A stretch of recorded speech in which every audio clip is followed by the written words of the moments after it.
অর্থ মন্ত্রণালয়ের অধীনে দুটি বিভাগ চান না রাজস্ব কর্মকর্তারা। তারা এনবিআরকে স্বতন্ত্র প্রতিষ্ঠান হিসেবে দেখতে চান। রাজস্ব ভবনের প্রেস ব্রিফিংয়ে এসব কথা জানান তারা। আনুষ্ঠানিকভাবে বসার জন্য অর্থ উপদেষ্টার দপ্তর থেকে কোনো আমন্ত্রণ পাননি বলে আগামীকালও ৬ ঘন্টার কলম বিরতি পালন করবেন তারা। এদিকে রাজস্ব কর্মকর্তাদের কলম বিরতির কারণে আমদানি রপ্তানি বাধাগ্রস্ত হওয়ায় বাজারে পণ্য সরবরাহ বাধাগ্রস্ত হওয়ার শঙ্কায় সংশ্লিষ্টরা।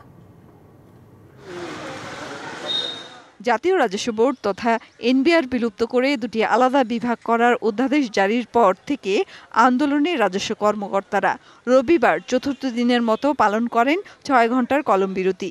এ কারণে কাস্টমস হাউসগুলোতে আমদানি কার্যক্রম কার্যত স্থবির। ভোগান্তিতে আমদানি কাজে আসা সেবাগ্রহীতারা।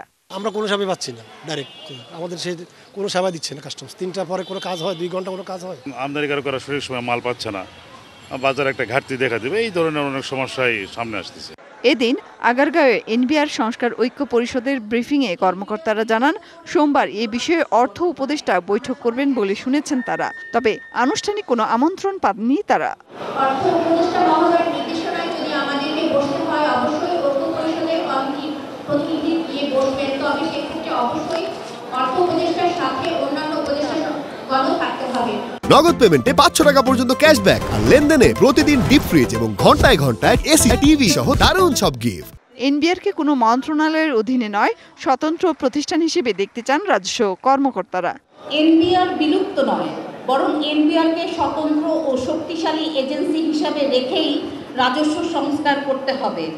এদিকে এনবিআর বিলুপ্তির অধ্যাদেশ বাতিল চেয়ে হাইকোর্টে রিট করেছেন এক আইনজীবী। তবে এই রিটের সাথে আন্দোলনকারীদের কোনো সম্পর্ক নেই বলে জানান রাজস্ব কর্মকর্তারা। কোনো ধরনের সংশ্লিষ্টতা নেই। মেহের মনি, ডিবিসি নিউজ, ঢাকা।